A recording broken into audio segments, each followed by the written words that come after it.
നമസ്കാരം. ക്ലാസ് റൂമിൻ്റെ ഒരു പുതിയ വീഡിയോയിലേക്ക് സ്വാഗതം. 8ാം ക്ലാസ്സിലെ സോഷ്യൽ സയൻസിലെ രണ്ടാമത്തെ chapter towards the emergence of the national movement അല്ലെങ്കിൽ ദേശീയ പ്രസ്ഥാനത്തിൻ്റെ ആവിർഭാവത്തിലേക്ക്, അതിൻ്റെ ഇത് രണ്ടാമത്തെ യൂണിറ്റാണ്. അതിൻ്റെ 2 പാർട്ട് വീഡിയോ നമ്മൾ അപ്ലോഡ് ചെയ്തിട്ടുണ്ട്. ഇത് 3ാമത്തെ പാർട്ട് വീഡിയോ ആണ്. അപ്പോൾ ഇതിൻ്റെ അകത്ത് ടെക്സ്റ്റ് എക്സ്പ്ലനേഷനും അതുമായിട്ട് ബന്ധപ്പെട്ട ആക്ടിവിറ്റി സോൾവിങ്ങും ഉൾപ്പെടുത്തിയിട്ടുണ്ട്. അതുപോലെ നമ്മുടെ ചാനൽ ആദ്യമായിട്ട് കാണുന്നവരുണ്ടെങ്കിൽ നമ്മുടെ ചാനലൊന്ന് സബ്സ്ക്രൈബ് ചെയ്യുക. അതുപോലെ നിങ്ങൾക്ക് ഈ വീഡിയോ ഇഷ്ടമായാൽ വീഡിയോ ഒന്ന് ലൈക്ക് ചെയ്യുക, നിങ്ങളുടെ കൂട്ടുകാർക്കായിട്ടൊന്ന് ഷെയർ ചെയ്ത് കൊടുക്കുക. നമ്മൾ ബയോളജിയുടെ 8ാം ക്ലാസ്സിലെ ബയോളജിയുടെ ഫസ്റ്റ് ചാപ്റ്റർ ഫുൾ ചെയ്തിട്ടുണ്ട്, ഫിസിക്സിൻ്റെ ഫുൾ ചാപ്റ്റർ ചെയ്തിട്ടുണ്ട്, അതുപോലെ കെമിസ്ട്രിയുടെ ഫുൾ ചാപ്റ്റർ ചെയ്തിട്ടുണ്ട്, കെമിസ്ട്രിയുടെ സെക്കൻഡ് ചാപ്റ്റർ സ്റ്റാർട്ട് ചെയ്തിട്ടുണ്ട്, സോഷ്യലിൻ്റെ ഫുൾ ചാപ്റ്റർ ചെയ്തിട്ടുണ്ട്. ഈ വീഡിയോസൊക്കെ നമുക്ക് പ്ലേലിസ്റ്റിൽ അവൈലബിൾ ആണ്. അപ്പോൾ ഇതിൻ്റെ പ്ലേലിസ്റ്റിൻ്റെ ലിങ്ക് ഡിസ്ക്രിപ്ഷൻ ബോക്സിൽ ഉണ്ടായിരിക്കും. ആവശ്യമുള്ളവർക്ക് അവിടെ നിന്ന് യൂസ് ചെയ്യാവുന്നതാണ്. നെക്സ്റ്റ് നമുക്ക് പഠിക്കാനുള്ളത് ഫോർമേഷൻ ഓഫ് പൊളിറ്റിക്കൽ ഓർഗനൈസേഷൻസ്, രാഷ്ട്രീയ സംഘടനകളുടെ രൂപീകരണം, അതിനെക്കുറിച്ചാണ്. The opinion that organization should be formed to unite the people against the British emerged from different parts of India. അതായത് നമ്മൾ ഓർഗനൈസേഷൻ അല്ലെങ്കിൽ ഓരോ സംഘടനകളും ഫോം ചെയ്യണം. ഓർഗനൈസേഷൻ ഷുഡ് ബി ഫോംഡ്, അല്ലെ? ഓരോരോ സംഘടനകൾ നമ്മൾ ഫോം ചെയ്യണം. എന്തിനാണ്? ടു യുണൈറ്റ് ദ പീപ്പിൾ, ആൾക്കാരെ യുണൈറ്റ് ചെയ്യാൻ അല്ലെങ്കിൽ ആൾക്കാരെ ഒറ്റക്കെട്ടായിട്ട് നിർത്താൻ വേണ്ടിയിട്ട്. എന്തിനാണ്? എഗൈൻസ്റ്റ് ദ ബ്രിട്ടീഷുകാർക്കെതിരെ ആൾക്കാരെ ഒറ്റക്കെട്ടായിട്ട് നിലനിർത്താൻ. Emerged from different parts of India, ഇന്ത്യയുടെ വിവിധ ഭാഗങ്ങളിൽ നിന്ന് ഇങ്ങനെയൊരു ഒപ്പീനിയൻ, അല്ലെ, ഇങ്ങനെയൊരു അഭിപ്രായം ഉയർന്നു വന്നു. As a result, new political organizations were formed in the second half of the 19th century. അതിൻ്റെ ഫലമായിട്ട് പുതിയ ഓർഗനൈസേഷൻസ് ഒക്കെ, പുതിയ പൊളിറ്റിക്കൽ ഓർഗനൈസേഷൻസ് ഒക്കെ എന്ത് ചെയ്തു? ഫോം ചെയ്തു, അല്ലെ, രൂപീകരിച്ചു. In the second half of the 19th century, 19ാം നൂറ്റാണ്ടിൻ്റെ 2ാം പകുതിയിൽ പുതിയ പൊളിറ്റിക്കൽ ഓർഗനൈസേഷൻസ് ഒക്കെ ഫോം ചെയ്തു. Some of them are given below. അതിൽ കുറച്ച് എണ്ണമാണ് ഇവിടെ കൊടുത്തിട്ടുള്ളത്. അപ്പോൾ ഈ പറയുന്ന പൊളിറ്റിക്കൽ മൂവ്മെൻറ്റ്സും അവ ഏതൊക്കെ സ്ഥലത്താണ് ഉണ്ടായിരുന്നതെന്നും അവയുടെ ലീഡേഴ്സ് ആരൊക്കെയാണ് എന്നുള്ളതും നമ്മൾ പഠിക്കണം. ഈ ഒരു ടേബിളിൽ തന്നിട്ടുള്ളത് നോക്കാം നമുക്ക്. ഒന്നാമത്തെ ഏർലി പൊളിറ്റിക്കൽ മൂവ്മെൻറ്റ്സ്, ആദ്യകാല രാഷ്ട്രീയ പ്രസ്ഥാനങ്ങൾ. 2 സെൻറ്റർ ഓഫ് ആക്ടിവിറ്റി, അവയുടെ പ്രവർത്തന കേന്ദ്രം. 3ാമത്തത് national leaders who led the movement, ഈ മൂവ്മെൻറ്റിനെ ലീഡ് ചെയ്ത നാഷണൽ ലീഡേഴ്സ്, അല്ലേ, നേതൃത്വം നൽകിയ ദേശീയ നേതാക്കൾ ആരൊക്കെയാണെന്നുള്ളത് നോക്കിയുള്ളൂ. 1ാമത്തത് ഇന്ത്യൻ അസോസിയേഷൻ. ഇന്ത്യൻ അസോസിയേഷൻ്റെ പ്രവർത്തന കേന്ദ്രം, സെൻറ്റർ ഓഫ് ആക്ടിവിറ്റി എവിടെയായിരുന്നു? കൽക്കട്ട. ഏതാണ്? കൽക്കട്ട. ഇനി national leaders who led the movement, ഈ ഒരു മൂവ്മെൻറ്റിനെ ലെഡ് ചെയ്ത, നേതൃത്വം നൽകിയ നേതാക്കൾ ആരൊക്കെയായിരുന്നു? സുരേന്ദ്രനാഥ ബാനർജി, ആനന്ദമോഹൻ ബോസ്. ആരൊക്കെയായിരുന്നു? സുരേന്ദ്രനാഥ ബാനർജിയും ആനന്ദമോഹൻ ബോസുമായിരുന്നു ഈ ഒരു പ്രസ്ഥാനം അല്ലെങ്കിൽ ഇന്ത്യൻ അസോസിയേഷൻ എന്ന് പറയുന്ന ആ ഒരു പൊളിറ്റിക്കൽ മൂവ്മെൻറ്റിന് നേതൃത്വം നൽകിയത്. അതിൻ്റെ പ്രവർത്തന കേന്ദ്രം കൽക്കട്ടയായിരുന്നു. അതായിരുന്നു കൽക്കട്ട. അടുത്ത 2ാമത്തത് മദ്രാസ് മഹാജന സഭ. മദ്രാസ് മഹാജൻ സഭ. ഈ മദ്രാസ് മഹാജൻ സഭ അവരുടെ സെൻറ്റർ ഓഫ് ആക്ടിവിറ്റി എവിടെയായിരിക്കും? ആ പേരിൽ തന്നെ ഉണ്ട്. എവിടെയാ? മദ്രാസ്, അല്ലേ? മദ്രാസിലാണ് മദ്രാസ് മഹാജൻ സഭ. ഇനി അതിൻ്റെ ലീഡേഴ്സ് ആരൊക്കെയായിരുന്നു? എം വീരരാഘവാചാര്യർ, പിന്നെ സുബ്രഹ്മണ്യ അയ്യർ, പിന്നെ ആനന്ദ ചാർലു. ആരാണ്? ആനന്ദ ചാർലു. ഇങ്ങനെ 3 പേര്. അപ്പോൾ മദ്രാസ് മഹാജൻ സഭയുടെ 3 ലീഡേഴ്സ് ആരൊക്കെയായിരുന്നു? എം വീരരാഘവാചാര്യ, നിങ്ങൾ കൂടെ പറയട്ടോ, വീരരാഘവാചാര്യ, പിന്നെ സുബ്രഹ്മണ്യ അയ്യർ, പിന്നെ ആനന്ദ ചാർലു. മദ്രാസ് മഹാജൻ സഭയുടെ സെൻറ്റർ ഓഫ് ആക്ടിവിറ്റി എവിടെയായിരുന്നു? മദ്രാസിൽ. ഇനി 3ാമത്തത് ബോംബെ പ്രസിഡൻസി അസോസിയേഷൻ. ഏതാണ്? Bombay presidency association. അപ്പോൾ അതിൻ്റെ പ്രവർത്തന കേന്ദ്രം എവിടെയായിരിക്കും? ആ പേരിൽ തന്നെ ഉണ്ടല്ലോ, ബോംബെ, അല്ലേ? എവിടെയായിരുന്നു? ബോംബെ. ഇനി അതിൻ്റെ ലീഡേഴ്സ് ആരൊക്കെയായിരുന്നു? ഫിറോസ് ഷാ മേത്ത, KT തെലാങ്, പിന്നെ ബദറുദ്ദീൻ തിയാബ്ജി. ആരൊക്കെയായിരുന്നു? ഇതിൻ്റെയൊക്കെ പേരും സ്പെല്ലിങ്ങുകൾ പഠിച്ചോളണം കേട്ടോ. ഫിറോസ് ഷാ മേത്ത, KT തെലാങ്, ബദറുദ്ദീൻ തിയാബ്ജി. ഫിറോസ് ഷാ മേത്തയും KT തെലാങ്ങും ബദറുദ്ദീൻ തിയാബ്ജിയും ചേർന്ന് രൂപീകരിച്ച ബോംബെ ആസ്ഥാനമാക്കിയുള്ള ഒരു സംഘടനയായിരുന്നു Bombay presidency association. Bombay presidency അസോസിയേഷൻ്റെ 3 നേതാക്കൾ ആരൊക്കെയായിരുന്നു? Feroz Shah Mehta, KT Telang, Badruddin Tyabji. These organisations were not on all India by nature. ഈ ഓർഗനൈസേഷൻസിനൊന്നും എന്തുണ്ടായിരുന്നില്ല? നോട്ട് എന്താണ്? ഓൾ ഇന്ത്യ ബൈ നേച്ചർ, അഖിലേന്ത്യാ സ്വഭാവം ഉണ്ടായിരുന്നില്ല. അതായത് ഇന്ത്യ മുഴുവൻ വ്യാപിച്ചിരുന്നില്ല ഈ സംഘടനകൾ. അതൊരു പർട്ടിക്കുലർ പ്രദേശത്ത് മാത്രം ഒതുങ്ങി നിന്നു, അല്ലേ? ഈ മദ്രാസ് മഹാജൻ സഭ മദ്രാസിൽ മാത്രം, ഇന്ത്യൻ അസോസിയേഷൻ കൽക്കട്ടയിൽ മാത്രം, അതുപോലെ ബോംബെ പ്രസിഡൻസി അസോസിയേഷൻ ബോംബെയിൽ മാത്രം. അങ്ങനെ കുറച്ച് പ്രദേശങ്ങളിൽ മാത്രം ഒതുങ്ങി നിൽക്കുകയാണ് ഉണ്ടായിരുന്നത്, അല്ലേ? Their activities were confined to certain provinces and territories. ഇവരുടെ ആക്ടിവിറ്റീസ്, ഇവരുടെ പ്രവർത്തനം കൺഫേൺഡ്, അതായത് കൺഫേൺഡ് എന്ന് വെച്ചാൽ ഒതുങ്ങി നിന്നിരുന്നു. എവിടെ? To certain provinces and territories, ചില പ്രൊവിൻസസിൽ, ചില നാട്ടുപ്രദേശങ്ങളിലും പിന്നെ ടെറിട്ടറീസ്, പ്രദേശങ്ങളിലും മാത്രമായിട്ട് ഒതുങ്ങി നിന്നിരുന്നു. Such organization led by the rich and the middle class failed to create awareness among the masses politically. ഇങ്ങനെയുള്ള ഓർഗനൈസേഷൻ നേതൃത്വം നൽകിയിരുന്നത് ആരൊക്കെയായിരുന്നു? റിച്ച് ആയിട്ടുള്ള ആൾക്കാർ, അതായത് ധനികന്മാരായിട്ടുള്ള ആൾക്കാർ, പിന്നെ മിഡിൽ ക്ലാസ്സിലുള്ള ആൾക്കാരുമായിരുന്നു. ഇവരെന്ത് ചെയ്തു? Failed to create awareness among the masses politically. എന്താണ് മാസസ് എന്ന് പറഞ്ഞാൽ?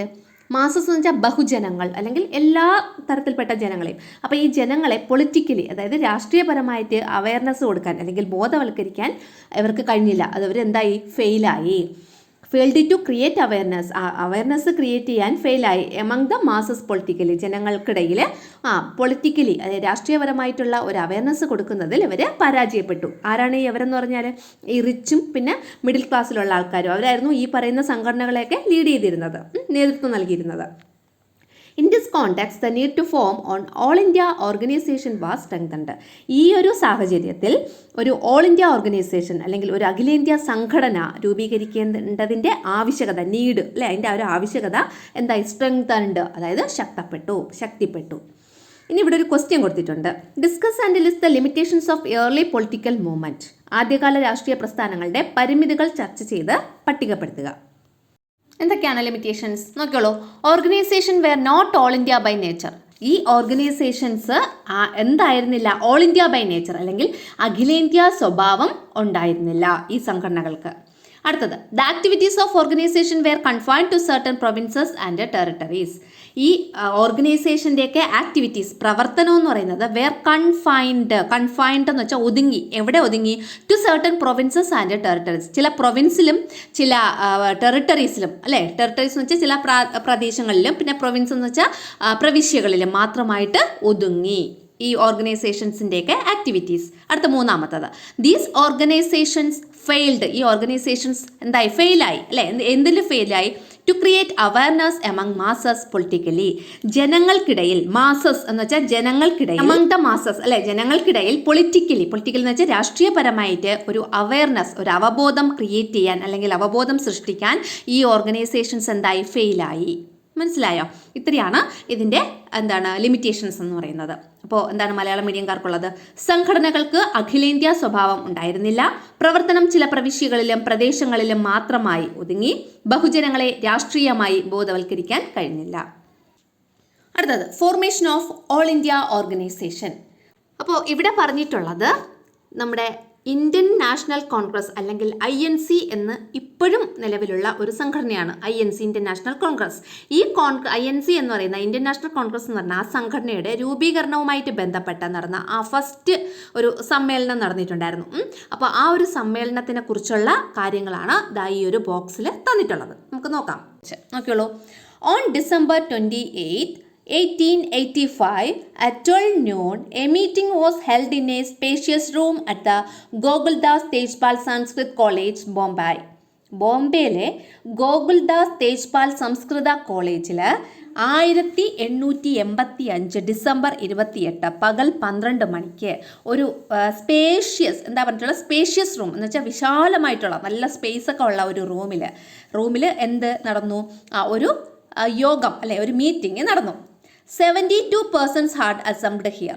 72 ജനങ്ങൾ അല്ലെങ്കിൽ 72 ആൾക്കാർ അവിടെ എന്ത് ചെയ്യുന്നു? അസംബിൾഡ് ചെയ്തിട്ടുണ്ട് അല്ലെങ്കിൽ ഒത്തുകൂടിയിട്ടുണ്ട്. They had worked as representatives of some important organizations in different regions of India. ഈ ഇവിടെ ഒത്തുചേർന്നിട്ടുള്ള ഈ ആൾക്കാരെന്ന് പറയുന്നത് ഈ ഇന്ത്യയിലെ തന്നെ വിവിധ പ്രദേശങ്ങളിൽ ഓരോ സംഘടനകളുടെ റെപ്രസെൻറ്റേറ്റീവ്സ് അല്ലെങ്കിൽ പ്രതിനിധികളായിട്ട് പ്രവർത്തിച്ച ആൾക്കാരാണ്. They were different personalities in terms of language, religion and recognition in society. അതായത് they are different personalities. ഇവർക്ക് വിവിധങ്ങളായ വ്യക്തിത്വങ്ങളുള്ളവരായിരുന്നു. ഇൻ ടേംസ് ഓഫ് ഏതൊക്കെ രീതിയിൽ? ലാംഗ്വേജ് കൊണ്ട്, പിന്നെ റിലീജിയൻ മതവിശ്വാസം കൊണ്ട്, ആൻഡ് റെക്കഗ്നിഷൻ ഇൻ സൊസൈറ്റിയിലെ അംഗീകാരം കൊണ്ടൊക്കെ വിവിധങ്ങളായിട്ടുള്ള ഒരു വ്യക്തിത്വങ്ങളുള്ള ആൾക്കാരായിരുന്നു ഇവിടെ വന്നു ചേർന്നിട്ടുണ്ടായിരുന്നത്. One of the organizers was an Englishman. ഇതിൻ്റെ ഒരു ഓർഗനൈസർ അല്ലെങ്കിൽ ഈ ഒരു മീറ്റിംഗ് ഓർഗനൈസ് ചെയ്ത ഒരാളെന്ന് പറയുന്നത് ഒരു ഇംഗ്ലീഷ് മാൻ ആയിരുന്നു. ആരായിരുന്നു ആ ഇംഗ്ലീഷുകാരൻ? Allan Octavian Hume. ആരായിരുന്നു? അലൻ ഒക്ടേവിയൻ ഹ്യൂം എന്നറിയുന്ന ഒരാൾ. പിന്നെ WC ബാനർജി, എ ലോയർ. പിന്നെ WC ബാനർജി എന്ന് പറയുന്ന ഒരു ലോയർ എന്ന് വെച്ചാൽ അഭിഭാഷകൻ അല്ലേ, advocate. Presided over the meeting that day. ആ യോഗത്തിൽ അധ്യക്ഷത വഹിച്ചത് ആരായിരുന്നു? ഈ പറയുന്ന WC ബാനർജി ആയിരുന്നു. ഇതിൻ്റെ ഓർഗനൈസറിൽ ഒരാളായിരുന്നു. ഓർഗനൈസേഴ്സ് എന്ന് വെച്ചാൽ സംഘാടകർ ഒത്തിരി ഉണ്ടായിരുന്നു. അതിൽ ഒരാളായിരുന്നു ഒരു ഇംഗ്ലീഷ് മാൻ. അദ്ദേഹത്തിൻ്റെ പേരാണ് അലൻ ഒക്ടേവിയൻ ഹ്യൂം എന്ന് പറയുന്നത്. പിന്നെ ഈ ഒരു മീറ്റിങ്ങിനെ പ്രിസൈഡ് ചെയ്തത് അല്ലെങ്കിൽ അധ്യക്ഷത വഹിച്ചത് ആരായിരുന്നു? അത് WC ബാനർജി ആയിരുന്നു. മനസ്സിലായോ? The historical conference that launched the International Congress is described above. അതായത് ഇന്ത്യൻ നാഷണൽ കോൺഗ്രസ് എന്ന ഒരു സംഘടനയ്ക്ക് ഒരു തുടക്കം കുറിച്ച ഒരു ഹിസ്റ്റോറിക്കൽ കോൺഫറൻസ്, ചരിത്രപരമായ സമ്മേളനത്തിനെ കുറിച്ചാണ് മുകളിൽ ആ ഒരു ബോക്സിൽ പറഞ്ഞിട്ടുണ്ടായിരുന്നത്. നോക്കിയോളൂ, ഇവിടെ കുറച്ച് ക്വസ്റ്റ്യൻസ് ഉണ്ട്. What have you learned regarding the formation of Indian National Congress? Indian National കോൺഗ്രസിൻ്റെ രൂപീകരണവുമായിട്ട് ബന്ധപ്പെട്ട് എന്തെല്ലാം കാര്യങ്ങളാണ് നമുക്ക് ഇതിൽ നിന്ന് കണ്ടെത്താൻ കഴിയുന്നത്? അപ്പോൾ ഒന്നാമത്തെ കാര്യം ഇവിടെ പറഞ്ഞിട്ടുണ്ട്. Indian National Congress was formed in 1885. 1885 Indian national കോൺഗ്രസിന് രൂപം നൽകിയത്. ഇനി ഒരു 2 പോയിന്റ്സും കൂടെ നമുക്കിവിടെ എഴുതി ചേർക്കണം. നോക്കുള്ളൂ, ഇതെവിടെ ചേർത്തിട്ടുണ്ട്? 4 പോയിന്റ്സ് എഴുതിയിട്ടുണ്ട് കേട്ടോ. The first conference was held at Gokuldas Tejpal Sanskrit college, Bombay. അതായത് ബോംബെയിലെ ഗോകുൽദാസ് തേജ്പാൽ സംസ്കൃത കോളേജിൽ വെച്ചായിരുന്നു ഫസ്റ്റ് കോൺഫറൻസ് നടന്നത്. ഫസ്റ്റ് കോൺഫറൻസ് ആദ്യ സമ്മേളനം ഹെൽഡ് നടക്കുന്നത്. മനസ്സിലായത്? The first conference was held എവിടെയാണ് നടന്നത്? At Gokuldas Tejpal Sanskrit college, Bombay. രണ്ടാമത്തത് 72 മെമ്പേഴ്സ് അസംബിൾഡ് ദയർ. 72 മെമ്പേഴ്സ് അല്ലെങ്കിൽ 72 അംഗങ്ങളാണ് അവിടെ അസംബിൾ ചെയ്തത് അല്ലെങ്കിൽ അവിടെ ഒത്തുകൂടിയത്. WC Banerjee presided. WC Banerjee എന്ത് ചെയ്തു? അധ്യക്ഷത വഹിച്ചു, പ്രിസൈഡ് ചെയ്തു. Allan Octavian Hume was the one of the organiser. ഓർഗനൈസേഴ്സിൽ ഒരു പ്രധാനപ്പെട്ട ആളായിരുന്നു അലൻ ഒക്ടേവിയൻ ഹ്യൂം എന്ന് പറയുന്ന ആൾ. അദ്ദേഹം ഒരു ഇംഗ്ലീഷ് മാൻ ആയിരുന്നു അല്ലേ? ഇത്രയാണ് നമുക്കിവിടെ എഴുതി ചേർക്കേണ്ടത്. ബോംബെയിലെ ഗോകുൽദാസ് തേജ്പാൽ സംസ്കൃത കോളേജിൽ വച്ചായിരുന്നു ആദ്യ സമ്മേളനം നടന്നത്. 72 അംഗങ്ങളാണ് പങ്കെടുത്തത്. WC ബാനർജി അധ്യക്ഷത വഹിച്ചു. സംഘാടകരിൽ പ്രധാനി അലൻ ഒക്ടേവിയൻ ഹ്യൂം ആയിരുന്നു. ഇവിടെ ഒരു ഫോട്ടോ കൊടുത്തിട്ടുണ്ട്. The participants of the first Indian National Congress. ആദ്യ ഇന്ത്യൻ നാഷണൽ കോൺഗ്രസിൻ്റെ INCയുടെ ഫസ്റ്റ് സമ്മേളനത്തിൽ പങ്കെടുത്ത ആൾക്കാരുടെ ഫോട്ടോയാണ് കേട്ടോ. ഇന്ന് നോക്കിയുള്ളൂ. The main objective of this conference was to form a general opinion among the social and political activist from different regions. അതായത് the main objective of this conference, ഈ ഒരു കോൺഫറൻസിൻ്റെ അല്ലെങ്കിൽ ഈ ഒരു സമ്മേളനത്തിൻ്റെ പ്രധാനപ്പെട്ട ഒബ്ജക്റ്റീവ് അല്ലെങ്കിൽ ലക്ഷ്യം എന്ന് പറയുന്നത് എന്താണ്? To form a general opinion among the social and political activist from different regions. വിവിധ പ്രദേശങ്ങളിൽ നിന്നുള്ള സോഷ്യൽ ആൻഡ് പൊളിറ്റിക്കൽ ആക്ടിവിറ്റീസ്, അതായത് സോഷ്യൽ എന്ന് വെച്ചാൽ സാമൂഹികവും, പൊളിറ്റിക്കൽ എന്ന് വെച്ചാൽ രാഷ്ട്രീയപരമായിട്ടുള്ള ആക്ടിവിസ്റ്റ്, അതായത് പ്രവർത്തകർക്കിടയിൽ ഒരു ജനറൽ ഒപ്പീനിയൻ, ഒരു പൊതു അഭിപ്രായം രൂപീകരിക്കുക എന്നുള്ളതായിരുന്നു ഈ ഒരു കോൺഫറൻസിൻ്റെ പ്രധാനപ്പെട്ട ലക്ഷ്യം എന്ന് പറയുന്നത്. The declared objectives of the Indian National Congress R given below. ഈ ഇന്ത്യൻ നാഷണൽ കോൺഗ്രസിൻ്റെ ഡിക്ലെയർഡ് ഒബ്ജക്റ്റീവ്സ്, അവരുടെ പ്രഖ്യാപിത ലക്ഷ്യങ്ങൾ, അതായത് അവർ ഇന്ന ലക്ഷ്യങ്ങൾക്ക് വേണ്ടിയാണ് നമ്മൾ INC എന്ന് പറയുന്ന ഈ ഒരു സംഘടന രൂപീകരിച്ചത് എന്ന് പറഞ്ഞിട്ടുണ്ട്. ആ ഡിക്ലെയർഡ് ഒബ്ജക്റ്റീവ്സ് എന്തൊക്കെയാണെന്നുള്ളതാണ് ഇനി താഴെ പറഞ്ഞിട്ടുള്ളത്. പ്രധാനപ്പെട്ടതാണ്, ഇത് നമ്മൾ പഠിക്കണം. ഈ പോയിന്റ്സ് പഠിക്കണം. 5 പോയിന്റ് ഉണ്ട്. ഒന്നാമത്തെ പോയിന്റ് നോക്കിയുള്ളൂ. To foster friendly relation among political activist in different parts of India. ഇന്ത്യയുടെ വിവിധ ഭാഗങ്ങളിലെ പൊളിറ്റിക്കൽ ആക്ടിവിസ്റ്റിനിടയിൽ, അതായത് പൊളിറ്റിക്കൽ ആക്ടിവിസ്റ്റ് എന്ന് പറയുമ്പം രാഷ്ട്രീയ പ്രവർത്തകർക്കിടയിൽ ഒരു ഫ്രണ്ട്ലി റിലേഷൻ, ഒരു സൗഹൃദ ബന്ധം എന്ത് ചെയ്യണം? ടു ഫോസ്റ്റർ എന്ന് വെച്ചാൽ വളർത്തുക, ഒരു സൗഹൃദ ബന്ധം വളർത്തുക എന്നുള്ളത് ഒന്നാമത്തെ പോയിന്റ്. മനസ്സിലായോ? ഇന്ത്യയിലെ വിവിധ ഭാഗങ്ങളിലെ രാഷ്ട്രീയ പ്രവർത്തകർക്കിടയിൽ ഒരു സൗഹൃദ ബന്ധം വളർത്തുക, അതാണ് ഒന്നാമത്തെ point. To foster a friendly relation among political activists in different parts of India. Activist, അത് ഞാൻ പറയുമ്പോൾ കുറച്ച് തെറ്റ് വരും കേട്ടോ, ക്ഷമിക്കുക. അടുത്തത് രണ്ടാമത്തെ point. To foster and strengthen a sense of national unity irrespective of caste, religion and province. അതായത് to foster and strengthen. Foster എന്ന് വെച്ചാൽ നമ്മൾ നേരത്തെ പറഞ്ഞു വളർത്തുക. എന്തൊക്കെയാണ് വളർത്തേണ്ടത്? വളർത്തുകയും വേണം. പിന്നെ ആൻഡ് സ്ട്രെങ്തൻ ശക്തിപ്പെടുത്തുക. എന്താണ്?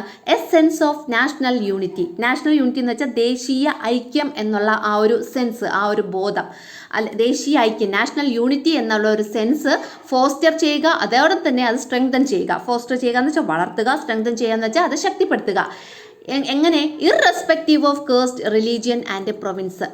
കേസ്റ്റ്, ജാതി, റിലീജിയൻ, മതം ആൻഡ് പ്രൊവിൻസ്, പ്രവിശ്യ, അതിലൊന്നും ഒരു വ്യത്യാസവും ഇല്ലാതെ അല്ലെങ്കിൽ അതിനെയൊന്നും ബാധിക്കാത്ത തരത്തിൽ എന്താണ് ഒരു നാഷണൽ യൂണിറ്റി, ദേശീയ ഐക്യം എന്നുള്ള ആ ഒരു സെൻസിനെ ഫോസ്റ്റർ ചെയ്യുകയും സ്ട്രെങ്തൻ ചെയ്യുകയും ചെയ്യുക എന്നുള്ളതാണ് രണ്ടാമത്തെ പോയിന്റ് എന്ന് പറയുന്നത്. എന്താണ്? ജാതിയുടെയോ മതത്തിൻ്റെയോ പ്രവിശ്യയുടെയോ വ്യത്യാസമില്ലാതെ ദേശീയ ഐക്യബോധം വളർത്തുകയും അത് ശക്തിപ്പെടുത്തുകയും ചെയ്യുക. രണ്ടാമത്തെ പോയിന്റ് മനസ്സിലായല്ലോ.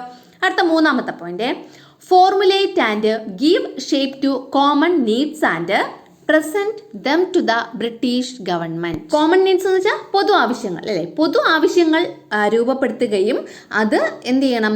And present them to the British government അല്ലേ? അത് ബ്രിട്ടീഷ് ഗവൺമെന്റിന് മുൻപാകെ അവതരിപ്പിക്കുകയും ചെയ്യാം. അതായത് formulate and give shape to common needs, പൊതു ആവശ്യങ്ങൾ രൂപപ്പെടുത്തുക.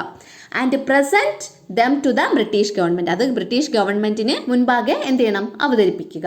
അതാണ് അടുത്ത പോയിന്റ് ആയിട്ട് പറഞ്ഞിട്ടുള്ളത്. ഇനി അടുത്തത് നാലാമത്തെ point നോക്കിയോളൂ. Form A public opinion and organise people in the country. ഒരു പബ്ലിക് ഒപ്പീനിയൻ, അതായത് ഒരു പൊതു അഭിപ്രായം ഫോം ചെയ്യുക അല്ലെങ്കിൽ രൂപീകരിക്കുക. And organise people in the country, രാജ്യത്തിലെ ജനങ്ങളെ ഓർഗനൈസ് ചെയ്യുക അല്ലെങ്കിൽ സംഘടിപ്പിക്കുക. നമ്മുടെ രാജ്യത്ത് ഒരു പബ്ലിക് ഒപ്പീനിയൻ അല്ലെങ്കിൽ പൊതു അഭിപ്രായം രൂപീകരിക്കുകയും ആ രാജ്യത്തുള്ള ജനങ്ങളെ ഓർഗനൈസ് ചെയ്യുകയും ചെയ്യുക. അതാണ് നാലാമത്തെ പോയിന്റ് ആയിട്ട് പറയുന്നത്. ഇനി അഞ്ചാമത്തെ point, hello centres in India for all India competitive examinations as well. അതായത് ഓൾ ഇന്ത്യ കോമ്പറ്റീറ്റീവ് എക്സാമിനേഷൻസ്, അഖിലേന്ത്യാ മത്സര പരീക്ഷകൾ, അതിന് എന്ത് ചെയ്യുക? അലോ സെന്റേഴ്സ് ഇൻ ഇന്ത്യ, ഇന്ത്യയിലും സെന്ററുകൾ അനുവദിക്കുക. അലോ സെന്റേഴ്സ് ഇൻ ഇന്ത്യ, ഇന്ത്യയിലും സെന്ററുകൾ അനുവദിക്കുക. എന്തിനാണ്? For all India competitive examinations as well, എല്ലാ ഓൾ ഇന്ത്യ കോമ്പറ്റീറ്റീവ് എക്സാമിനേഷൻസിനും ഇന്ത്യയിലും സെന്ററുകൾ അനുവദിക്കുക. ഇതാണ് അടുത്ത അഞ്ചാമത്തെ പോയിന്റ്. മനസ്സിലായോ? ഇത് ഇത്രയാണ് ഡിക്ലെയർഡ് ഒബ്ജക്റ്റീവ്സ് ഓഫ് INC-യുടെ അല്ലെങ്കിൽ ഇന്ത്യൻ നാഷണൽ കോൺഗ്രസിന്റെ ഡിക്ലെയർഡ് ഒബ്ജക്റ്റീവ്സ് അല്ലെങ്കിൽ പ്രഖ്യാപിത ലക്ഷ്യങ്ങൾ എന്ന് പറയുന്നത് 5 അടുത്തത് നോക്കിയോളൂ. Every year in December the annual conference of the Indian National Congress was held in different parts of the country. എല്ലാ വർഷവും ഡിസംബർ മാസത്തിലാണ് INC-യുടെ ആനുവൽ കോൺഫറൻസ് അല്ലെങ്കിൽ വാർഷിക സമ്മേളനം നമ്മുടെ രാജ്യത്തിൻ്റെ വിവിധ ഭാഗങ്ങളിൽ നടന്നിരുന്നത്. The important leaders of that time wear, ആ സമയത്തുള്ള പ്രധാനപ്പെട്ട ലീഡേഴ്സ്, INC-യുടെ പ്രധാനപ്പെട്ട leaders ആരൊക്കെയായിരുന്നു? Dadabhai Naoroji, Surendranath Banerjee, Firoz Shah Mehta, Badaruddin Tyabji, Gopalakrishna Gokhale, Balagangadhara Tilak, P. Ananda Charlu, RC Dutt and Ananda Mohan boss. അപ്പോൾ ആരൊക്കെയായിരുന്നു ആ സമയത്ത്? അതായത് INC സ്റ്റാർട്ട് ചെയ്ത സമയത്ത് INC-യുടെ പ്രധാനപ്പെട്ട നേതാക്കൾ ആരൊക്കെയായിരുന്നു? ദാദാഭായ് നവറോജി, പിന്നെ സുരേന്ദ്രനാഥ ബാനർജി, ഫിറോസ് ഷാ മേത്ത, ബദറുദ്ദീൻ തിയാബ്ജി, ഗോപാലകൃഷ്ണ ഗോഖലെ, ബാലഗംഗാധര തിലക്, P. ആനന്ദ ചാർലു, RC ദത്ത്, ആനന്ദ മോഹൻ ബോസ് എന്നിവർ. ഇനി നോക്കിയോളൂ, ഒരു ക്വസ്റ്റ്യൻ ആണ് കേട്ടോ. The early objectives of the Indian National Congress helped to develop a sense of nationalism in India. Discuss. Indian national കോൺഗ്രസിന്റെ ആദ്യകാല പ്രവർത്തന ലക്ഷ്യങ്ങൾ ഇന്ത്യയിൽ ഒരു ദേശീയ ബോധം വളർത്താൻ സഹായകമായിരുന്നു. അതിനെക്കുറിച്ച് ഡിസ്കസ് ചെയ്യാനാണ് പറഞ്ഞിട്ടുള്ളത്. അപ്പോൾ ഇവിടെ 2 ക്വസ്റ്റ്യൻസ് കൊടുത്തിട്ടുണ്ട്. ഈ 2 ക്വസ്റ്റ്യൻസ് ചോദിച്ചാലും നമുക്ക് ഇതേ ആൻസർ തന്നെ എഴുതാം. ആ 2 ക്വസ്റ്റ്യൻസ് ഇതൊക്കെയാണ്. ഒന്നാമത്തെ question, what are the declared objectives of the Indian National Congress? Indian National കോൺഗ്രസിൻ്റെ ഡിക്ലെയർഡ് ഒബ്ജക്റ്റീവ്സ് അല്ലെങ്കിൽ പ്രഖ്യാപിത ലക്ഷ്യങ്ങൾ എന്തൊക്കെയാണ്? ഒന്നാമത്തെ ക്വസ്റ്റ്യൻ. രണ്ടാമത്തെ ക്വസ്റ്റ്യൻ ഇതാണ്, the early objectives of the Indian National Congress helped to develop a sense of nationalism in India. Discuss. അതായത് Indian national കോൺഗ്രസിന്റെ ആദ്യകാല പ്രവർത്തന ലക്ഷ്യങ്ങൾ ഇന്ത്യയിൽ ദേശീയ ബോധം വളർത്താൻ സഹായകമായിരുന്നു. ചർച്ച ചെയ്യുക. അപ്പോൾ ഈ 2 ക്വസ്റ്റ്യൻ ചോദിച്ചാലും നമ്മൾ ഈ പറഞ്ഞിട്ടുള്ള ആൻസേഴ്സ് തന്നെ എഴുതിയാൽ മതി. അപ്പോൾ നമുക്ക് ആൻസറിലോട്ട് നോക്കാം. നമ്മുടെ ടെക്സ്റ്റിലുള്ള അതേ സെൻറ്റൻസ് ആണ്, പോയിന്റ് ബൈ പോയിന്റ് ആയിട്ട് കൊടുത്തിട്ടുണ്ട്. അതുകൊണ്ട് നമുക്കിതിൽ പിന്നെ മാറ്റിയെന്നിരിക്കേണ്ട ആവശ്യമൊന്നുമില്ല. ടെക്സ്റ്റിലുള്ള അതേ സെൻറ്റൻസ് നമ്മൾ അതേപോലെ പഠിച്ചിട്ട് അത് പ്രസൻറ്റ് ചെയ്യണം. അതാണ് വേണ്ടത്. നോക്കിയുള്ളൂ, ഒന്നാമത്തെ point, to foster friendly relation among political activities in different parts of India. ഇന്ത്യയിലെ വിവിധ പ്രദേശങ്ങളിലുള്ള ആൾക്കാർക്ക് അല്ലെങ്കിൽ രാഷ്ട്രീയ പ്രവർത്തകർക്കിടയിൽ ഒരു ഫ്രണ്ട്ലി റിലേഷൻ അല്ലെങ്കിൽ സൗഹൃദ ബന്ധം വളർത്തുക, ഒന്നാമത്തത്. രണ്ടാമത്തത്, to foster and strengthen a sense of national unity irrespective of caste, religion and province. ജാതിയുടെയോ മതത്തിൻ്റെയോ പ്രവിശ്യയുടെയോ വ്യത്യാസമില്ലാതെ ദേശീയ ഐക്യബോധം, നാഷണൽ യൂണിറ്റി, അത് എന്ത് ചെയ്യണം? ഫോസ്റ്റർ ചെയ്യുക, വളർത്തുക. ആൻഡ് സ്ട്രെങ്തൻ ചെയ്യുക എന്ന് വെച്ചാൽ ശക്തിപ്പെടുത്തുക. മൂന്നാമത്തെ point, formulate and give shape to common needs and present them to the British government. Common needs അല്ലെ, പൊതു ആവശ്യങ്ങൾക്ക് രൂപം നൽകുകയും അത് എവിടെ പ്രസന്റ് ചെയ്യണം? ബ്രിട്ടീഷ് ഗവൺമെന്റിന് മുൻപാകെ പ്രസന്റ് ചെയ്യുകയും ചെയ്യുക. നാലാമത്തെ point, form A public opinion and organise people in the country. അതായത് ഒരു പൊതു അഭിപ്രായം രാജ്യത്ത് രൂപീകരിക്കുകയും അത് പിന്നെ ജനങ്ങളെ എന്ത് ചെയ്യണം? ഓർഗനൈസ് ചെയ്യണം അല്ലെങ്കിൽ ജനങ്ങളെ സംഘടിപ്പിക്കുകയും ചെയ്യുക. അടുത്ത ഏറ്റവും last point, hello centres in India for all India competitive examinations as well. അതായത് ഈ ഓൾ ഇന്ത്യ കോമ്പറ്റീറ്റീവ് എക്സാമിനേഷൻസിന് അല്ലെങ്കിൽ അഖിലേന്ത്യാ മത്സര പരീക്ഷകൾക്ക് ഇന്ത്യയിൽ അല്ലെങ്കിൽ നമ്മുടെ രാജ്യത്ത് എന്ത് ചെയ്യണം? സെന്റേഴ്സ് അനുവദിക്കുക, അല്ലെ, കേന്ദ്രങ്ങൾ അനുവദിക്കുക. ഇത്രയാണ്. മലയാളം മീഡിയം നോക്കാം. ഇന്ത്യയുടെ വിവിധ ഭാഗങ്ങളിലെ രാഷ്ട്രീയ പ്രവർത്തകർക്കിടയിൽ സൗഹൃദ ബന്ധം വളർത്തുക. രണ്ടാമത്തത്, ജാതിയുടെയോ മതത്തിൻ്റെയോ പ്രവിശ്യയുടെയോ വ്യത്യാസമില്ലാതെ ദേശീയ ഐക്യബോധം വളർത്തുകയും ഉറപ്പിക്കുകയും ചെയ്യുക. 3, പൊതു ആവശ്യങ്ങൾ രൂപം നൽകുകയും അവ ബ്രിട്ടീഷ് ഗവൺമെന്റിന് മുൻപാകെ അവതരിപ്പിക്കുകയും ചെയ്യുക. 4, രാജ്യത്ത് പൊതു അഭിപ്രായം രൂപീകരിക്കുകയും ജനങ്ങളെ സംഘടിപ്പിക്കുകയും ചെയ്യുക. 5, അഖിലേന്ത്യാ മത്സര പരീക്ഷകൾക്ക് ഇന്ത്യയിലും കേന്ദ്രങ്ങൾ അനുവദിക്കുക. അടുത്തത് പാർട്ടീഷൻ ആൻഡ് ഡിവിഷൻ, അതായത് വിഭജനവും ഭിന്നിപ്പിക്കലും. ബംഗാൾ വിഭജനം, ബംഗാൾ പാർട്ടീഷൻ എന്ന് കേട്ടിട്ടുണ്ടോ? അതിനെക്കുറിച്ചാണ് പറഞ്ഞിട്ടുള്ളത് ഇവിടെ. അതായത് ഹോം സെക്രട്ടറി ആയിരുന്ന, ഇന്ത്യ ഗവൺമെൻറ്റിൻ്റെ ഹോം സെക്രട്ടറി ആയിരുന്ന റിസ്ലെ, എച്ച് റിസ്ലെ എന്ന് പറയുന്ന ഒരു വ്യക്തി ഒരു കുറിപ്പ് എഴുതിയിട്ടുണ്ടായിരുന്നു, ഒരു ഔദ്യോഗിക കുറിപ്പ്. അതിനെക്കുറിച്ചാണ് ഇവിടെ പറഞ്ഞിട്ടുള്ളത്. അതായത് ഇവിടെ അദ്ദേഹം പറഞ്ഞിട്ടുള്ള കാര്യം വേറൊന്നുമില്ല, ഈ ബംഗാൾ ഇങ്ങനെ ഒരുമിച്ച് നിൽക്കുന്നത് ഒരു ശക്തിയാണ്, അപ്പോൾ ബംഗാളിനെ വിഭജിക്കപ്പെട്ടാൽ അവരുടെ ശക്തി ചോർന്നു പോകും എന്ന ഒരു ചിന്ത കോൺഗ്രസ് ലീഡേഴ്സിനുണ്ട്. അത് തന്നെയാണ് അവരുടെ ആശങ്കയും. അതുകൊണ്ട് നമ്മൾ ബംഗാളിനെ വിഭജിച്ചാൽ എന്താണ്, നമുക്ക് ഭരണം കൂടുതൽ എളുപ്പമാകും. അതുപോലെ തന്നെ കോൺഗ്രസ് എന്ന് പറയുന്ന ആ ഒരു സംഘടനയെ ശോഷിപ്പിക്കാനും കഴിയും എന്നാണ് ആ ഒരു കുറിപ്പിൽ റിസ്ലെ പറഞ്ഞിട്ടുള്ളത്. ഇനി നോക്കിയുള്ളൂ, സർ സി ശങ്കരൻ നായർ. കണ്ടോ, സർ സി ശങ്കരൻ നായരുടെ ഒരു ഫോട്ടോയാണ് കൊടുത്തിട്ടുള്ളത്. ആരാണ് അദ്ദേഹം?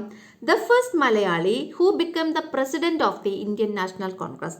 ഇന്ത്യൻ നാഷണൽ കോൺഗ്രസിന്റെ പ്രസിഡന്റായ ആദ്യ മലയാളിയായിരുന്നു ആര്? ഈ സർ സി ശങ്കരൻ നായർ എന്ന് പറയുന്നത്, Chettur Sankaran Nair. He presided over the Amravati Congress in 1897. ഇദ്ദേഹം അധ്യക്ഷം വഹിച്ച കോൺഗ്രസ് കോൺഫറൻസ് അല്ലെ, INCയുടെ കോൺഫറൻസ് എന്ന് പറയുന്നത് എന്നത്തെയായിരുന്നു?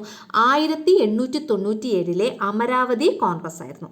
അമരാവതി കോൺഫറൻസ്, INCയുടെ അമരാവതി സമ്മേളനം, അമരാവതി കോൺഫറൻസിൽ വെച്ചിട്ടായിരുന്നു സർ സി ശങ്കരൻ നായർ എന്ന ചേറ്റൂർ ശങ്കരൻ നായർ എന്ത് ചെയ്യുന്നത്? പ്രിസൈഡ് ചെയ്തത് അല്ലെങ്കിൽ അധ്യക്ഷ പദവി വഹിച്ചത്. എന്നായിരുന്നു ഈ അമരാവതി കോൺഗ്രസ് സമ്മേളനം? 1897. ഓക്കെ ആണല്ലോ. അത് മറ്റേ നേരത്തെ പറഞ്ഞ കാര്യമാണ് ഇവിടെ പറഞ്ഞിട്ടുള്ളത്. റിസ്ലെ പറഞ്ഞത് home secretary of the government of ഇന്ത്യയുടെ ഹോം സെക്രട്ടറി ആയിരുന്ന എന്താണ് റിസ്ലെ പറഞ്ഞ കാര്യമാണ്. അദ്ദേഹം ഈ ഇങ്ങനെ ഒരു ഒഫീഷ്യൽ നോട്ട് എഴുതിയില്ലായിരുന്നോ? അതിൻ്റെ ഭാഗമായിട്ടാണ് എന്താണ് ഈ ബംഗാൾ പാർട്ടീഷൻ നടന്നത്, പാർട്ടീഷൻ ഓഫ് ബംഗാൾ അല്ലേ, ബംഗാൾ വിഭജനം നടന്നത്. കേട്ടോ, നോക്കിയോളൂ. ഇത്രയും കാര്യങ്ങൾ അവിടെ പറഞ്ഞിട്ടുള്ളൂ, അതിൽ വേറെ ഒന്നുമില്ല. അപ്പോൾ നമുക്ക് പ്രധാനപ്പെട്ട പോയിന്റ്സ് പഠിക്കാം. The British authorities devised various strategies to weaken the Congress led struggles. അതായത് കോൺഗ്രസിന്റെ നേതൃത്വത്തിൽ നടക്കുന്ന ഈ സമരങ്ങളെ വീക്കൺ ചെയ്യാൻ വേണ്ടിയിട്ട് അല്ലെങ്കിൽ ദുർബലപ്പെടുത്താൻ വേണ്ടിയിട്ട് ബ്രിട്ടീഷ് അധികാരികൾ ഒരുപാട് തന്ത്രങ്ങളൊക്കെ പയറ്റി. വേരിയസ് സ്ട്രാറ്റജീസ് അല്ലേ, ഒരുപാട് വിവിധ തരത്തിലുള്ള തന്ത്രങ്ങൾ എന്ത് ചെയ്തു? കൊണ്ടുവന്നു.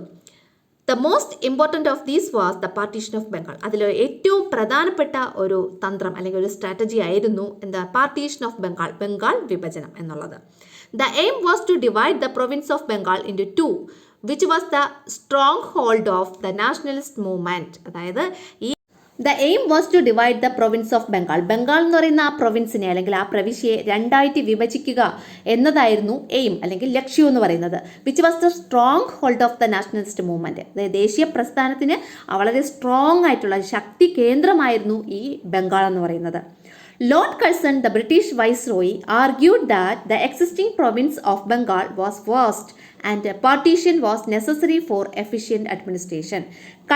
ലോർഡ് കഴ്സൺ അല്ലെങ്കിൽ കഴ്സൺ പ്രഭു എന്ന് പറയുന്ന ആ ഒരു വ്യക്തി അല്ലെങ്കിൽ ബ്രിട്ടീഷ് ഇന്ത്യയിലെ വൈസ്രോയി ആയിരുന്ന കഴ്സൺ പ്രഭു എന്താ പറഞ്ഞത്? ആർഗ്യൂ ചെയ്തു അല്ലേ? എന്താണ് അദ്ദേഹം ആർഗ്യൂ ചെയ്തത്? എക്സിസ്റ്റിംഗ് പ്രൊവിൻസ് ഓഫ് ബംഗാൾ, ഇപ്പം നിലനിൽക്കുന്ന ബംഗാൾ എന്ന് പറയുന്ന ആ ഒരു പ്രവിശ്യ എന്ന് പറയുന്നത് വാസ് ദ വാസ്റ്റ്, വളരെ വാസ്റ്റ് ആണ്, എന്ന് വെച്ചാൽ ഭയങ്കര വിശാലമാണ്. ആൻഡ് പാർട്ടീഷൻ വാസ് നെസസറി, അതുകൊണ്ട് ആ പാർട്ടീഷൻ വളരെ അത്യാവശ്യമാണ്. എന്തിനാണ് ഇങ്ങനെ ബംഗാളിനെ വിഭജിക്കുന്നത്? ഫോർ എഫിഷ്യൻ്റ് അഡ്മിനിസ്ട്രേഷൻ, എന്താണ് കാര്യക്ഷമമായിട്ടുള്ള എഫിഷ്യൻ്റ് ആയിട്ടുള്ള അഡ്മിനിസ്ട്രേഷൻ അല്ലെങ്കിൽ ഭരണ നിർവഹണത്തിന് വേണ്ടിയിട്ടാണ് ലോർഡ് കഴ്സൺ ബംഗാളിനെ രണ്ടായിട്ട് വിഭജിക്കുന്നതിന് വേണ്ടി പറയുന്ന കാരണം എന്ന് പറയുന്നത്. ദെൻ താഴെ പാർട്ടീഷൻ ഓഫ് ബംഗാൾ, കണ്ടോ ബംഗാൾ വിഭജനം നോക്കിയോളൂ. Bengal was divided into East Bengal and West Bengal. ബംഗാളിനെ അങ്ങനെ രണ്ടായിട്ട് വിഭജിച്ചു. ആര്? Lord Curzon. എന്തൊക്കെയായിട്ടാണ് വിഭജിച്ചത്? ഈസ്റ്റ് ബംഗാൾ എന്നും വെസ്റ്റ് ബംഗാൾ, അതായത് കിഴക്കൻ ബംഗാൾ എന്നും പടിഞ്ഞാറൻ ബംഗാൾ എന്നും. East Bengal was a Muslim majority region. East Bengal എന്ന് പറയുന്നത് അല്ലെങ്കിൽ കിഴക്കൻ ബംഗാൾ എന്ന് പറയുന്നത് മുസ്ലിം മെജോറിറ്റി റീജിയൻ ആയിരുന്നു. And West Bengal was Hindu majority region. എന്നാൽ വെസ്റ്റ് ബംഗാൾ അല്ലെങ്കിൽ പടിഞ്ഞാറൻ ബംഗാൾ എന്ന് പറയുന്നത് ഹിന്ദു മെജോറിറ്റി റീജിയൻ ആയിരുന്നു അല്ലേ? ഹിന്ദു ഭൂരിപക്ഷ പ്രദേശമായിരുന്നു. ഇതിൻ്റെ താഴെ ഇവിടെ ഒരു ക്വസ്റ്റ്യൻ കൊടുത്തിട്ടുണ്ട്. What was the real motive behind the partition of Bengal? Bengal പാർട്ടീഷൻ്റെ പിന്നിലെ റിയൽ മോട്ടീവ് അല്ലെങ്കിൽ യഥാർത്ഥ ലക്ഷ്യം എന്തായിരുന്നു? നോക്കിയോളൂ, അതിൻ്റെ ലക്ഷ്യം 3 പോയിന്റാണ് ഇവിടെ തന്നിട്ടുള്ളത്. Bengal was the strong hold of the nationalist movement. Nationalist മൂവ്മെൻറ്റിൻ്റെ അല്ലെങ്കിൽ ദേശീയ പ്രസ്ഥാനത്തിൻ്റെ ഒരു സ്ട്രോങ് ഹോൾഡ്, അതായത് ശക്തി കേന്ദ്രമായിരുന്നു ഏത്? ഈ ബംഗാൾ എന്ന് പറയുന്നത്. രണ്ടാമത്തെ point, if the Bengal province was divided into, ഈ ബംഗാൾ എന്ന് പറയുന്ന ആ ഒരു പ്രൊവിൻസിനെ അല്ലെങ്കിൽ ആ ഒരു പ്രവിശ്യയെ രണ്ടായിട്ട് വിഭജിച്ചാൽ the nationalist movement would be weakened. ഈ ദേശീയ പ്രസ്ഥാനം എന്ത് ചെയ്യും? വീക്കനാവും അല്ലെങ്കിൽ ദുർബലപ്പെടും.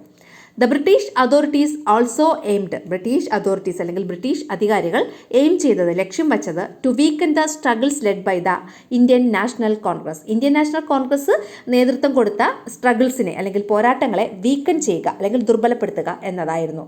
എങ്ങനെ? Through the partition of Bengal, Bengal വിഭജനത്തിലൂടെ. ഇതായിരുന്നു ബ്രിട്ടീഷ് അധികാരികൾ ലക്ഷ്യം വെച്ചത്. മനസ്സിലായോ ആ ഒരു ക്വസ്റ്റ്യൻ്റെ answer? What was the real motive behind the partition of Bengal? Bengal പാർട്ടീഷൻ്റെ പിന്നിലുള്ള പ്രധാന യഥാർത്ഥ ലക്ഷ്യം എന്തായിരുന്നു എന്നുള്ളത്. നോക്കിയുള്ളൂ മലയാളം. ദേശീയ പ്രസ്ഥാനത്തിൻ്റെ ശക്തി കേന്ദ്രമായിരുന്നു ബംഗാൾ. ബംഗാൾ പ്രവിശ്യയെ രണ്ടായിട്ട് വിഭജിച്ചാൽ ദേശീയ പ്രസ്ഥാനം ദുർബലപ്പെടും. ബംഗാൾ വിഭജനത്തിലൂടെ ഇന്ത്യൻ നാഷണൽ കോൺഗ്രസിൻ്റെ നേതൃത്വത്തിൽ നടക്കുന്ന സമരങ്ങളെ ദുർബലപ്പെടുത്തുക എന്ന ലക്ഷ്യവും ബ്രിട്ടീഷ് അധികാരികൾക്ക് ഉണ്ടായിരുന്നു. On October 16, 1905, when the partition was effected, mourning was observed throughout Bengal. അതായത് 1905 ഒക്ടോബർ 16 ഈ പാർട്ടീഷൻ എഫക്റ്റ് ആയത്, അതായത് പാർട്ടീഷൻ നിലവിൽ വന്നത് അല്ലേ? ബംഗാൾ പാർട്ടീഷൻ നിലവിൽ വന്നത് എന്നായിരുന്നു ഡേറ്റ്? ഒക്ടോബർ 16, 1905. എന്താണെന്ന് സംഭവിച്ചത്? Mourning was observed throughout Bengal. ബംഗാളിലുടനീളം, ത്രൂ ഔട്ട് ദ ബംഗാൾ അല്ലേ? ബംഗാളിലുടനീളം മോർണിംഗ് വാസ് ഒബ്സർവ്ഡ്. മോർണിംഗ് എന്ന് വെച്ചാൽ ദുഃഖാചരണം ആചരിച്ചു. മനസ്സിലായല്ലോ. A hartal was observed in Calcutta. കൽക്കട്ടയിൽ ഹർത്താൽ ഒബ്സർവ് ചെയ്തു അല്ലെങ്കിൽ ഹർത്താൽ ആചരിച്ചു. People also gathered in the streets singing the patriotic song Amar Sonar Bangla, composed by Rabindranath Tagore. Rabindranath Tagore compose ചെയ്ത അമർ സോനാർ ബംഗ്ല എന്ന് പറയുന്ന ഒരു പാട്രിയോട്ടിക് സോങ് ഉണ്ട്. അതും പാടിക്കൊണ്ട് ജനങ്ങൾ സ്ട്രീറ്റ്സിലൊക്കെ ഗ്യാദർ ചെയ്യുന്നു വെച്ചാൽ ഒത്തുകൂടി.